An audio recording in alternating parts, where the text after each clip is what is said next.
Hello, scary, awesome people. Guess what time it is? It's time again for Scary, Awesome Story Corner. I'm glad you could join me again on this crisp October night. I have yet another chilling tale to share with you. This time, though, it's not going to be about nightmares.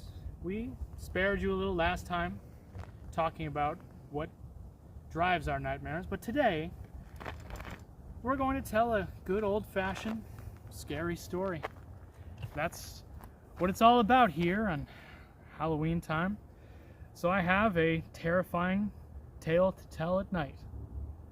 Let's dive in to today's scary story. So turn your lights down, tuck yourself in, maybe grab a warm glass of cocoa with a few marshmallows, maybe a bag of popcorn. And remember to charge those flashlights, keep those extra light bulbs on hand, because you may not sleep tonight or ever again. Tonight's terrifying tale is called Clack, the Rattlebag, by one of my personal favorites, Mr. Neil Gaiman.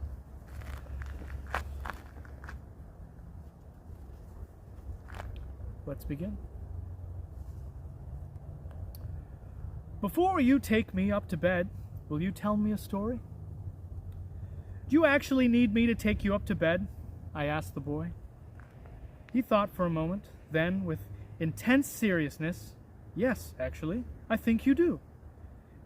It's because I finished my homework, and so it's my bedtime, and I'm a bit scared. Not very scared, just a bit. But it is a very big house, and lots of times the lights don't work and it's sort of dark. I reached over and tousled his hair. I can understand that, I said.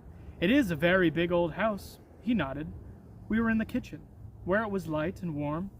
I put down my magazine on the kitchen table. What kind of story would you like me to tell you? Well, he said thoughtfully, I don't think it should be too scary, because then, when I go up to bed, I will be just thinking about monsters the whole time. But if it isn't just a little bit scary, then I won't be interested. And you make up scary stories, don't you? I know she says that's what you do. She exaggerates.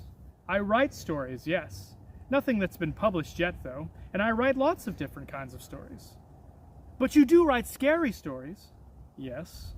The boy looked up at me from the shadows by the door where he was waiting. Do you know any stories about Clack, the Rattlebag? I don't think so. Those are the best sorts of stories. Do they tell them at your school? He shrugged. Sometimes. What's a Clack, the Rattlebag story? I asked. He was a precocious child and was unimpressed by his sister's boyfriend's ignorance. You could see on his face. Everyone knows them. I don't, I said, trying not to smile. He looked at me as if he was trying to decide whether or not I was pulling his leg, he said. I think maybe you should take me up to my bedroom and then you can tell me a story before I go to sleep. But not a very scary story, because I'll be up in my bedroom then, and it's actually a bit dark up there, too. I said, shall I leave a note for your sister, telling her where we are? You can, but you'll hear when they get back. The front door is very slammy. We walked out of the warm and cozy kitchen into the hallway of the big house, where it was chilly and drafty and dark. I flicked the light switch, but nothing happened. The bulb's gone, the boy said. That always happens. Our eyes adjusted to the shadows. The moon was almost full, and blue-white moonlight shone in through the high windows on the staircase, down into the hall. We'll be all right, I said. Yes, said the boy, soberly. I'm glad you're here. He seemed less precocious now. His hand found mine, and he held onto my fingers comfortably, trustingly, as if he knew me all his life. I felt responsible and adult. I did not know if the feeling I had for his sister, who was my girlfriend, was love, not yet, but I liked that the child treated me as one of the family. I felt like his big brother, and I stood taller, and if there was something unsettling about the empty house, I would have not admitted it for words. The stairs cracked beneath the threadbare stair carpet. Click-clacks, said the boy, are the best monsters ever. Are they from television? I don't think so. I don't think any people know where they come from. Mostly they come from the dark. A good place for a monster to come, I said. Yes, said the boy. We walked along the upper corridor in the shadows, walking from patch of moonlight to patch of moonlight. It was really a big house. I wished I had a flashlight. They come from the dark, said the boy, holding on to my hand. I think probably they're made of dark. And they come in when you don't pay attention. That's when they come in. And then they take you back to their... not nests. What's the word that's like nests but not? House, I said. No, it's not a house. Lair. Lair's the word. He was silent then. I think that's the word, yes, lair. He squeezed my hand and he stopped talking. Right, so they take the people and don't pay attention back to their lair. And what do they do then, your monsters? Do they suck all the blood out of you like vampires? He snorted. Vampires don't suck all the blood out of you. They only drink a little bit, just to keep them going, and flying around. Click-clacks are much scarier than vampires. I'm not scared of vampires, I told him. Me neither. I'm not scared of vampires either. Do you want to know what click-clacks do? They drink you, said the boy. Like a Coke, I said. Coke is very bad for you, said the boy. If you put a tooth in Coke in the morning, it will be dissolved into nothing. That's how bad Coke is for you, and why you must always clean your teeth every night. I'd heard the Coke story as a boy, and had been told as an adult that it wasn't true, but was certainly a lie, which promoted dental hygiene, which made it a good lie, and I let it pass. Click-clacks drink you, said the boy. First they bite you, and then you go all ishy inside, and all of your meat and all of your brains and everything except your bones and your skin turns into a wet, milkshaky stuff, and then the click-clacks suck it out through the holes where your eyes used to be. That's disgusting, I said. Did you make that up? We'd reached the last flight of stairs all the way in the big house. No, he said. I can't believe you kids make up stuff like that, I said. You didn't ask me about the Rattlebag, he said. Right. What's the Rattlebag?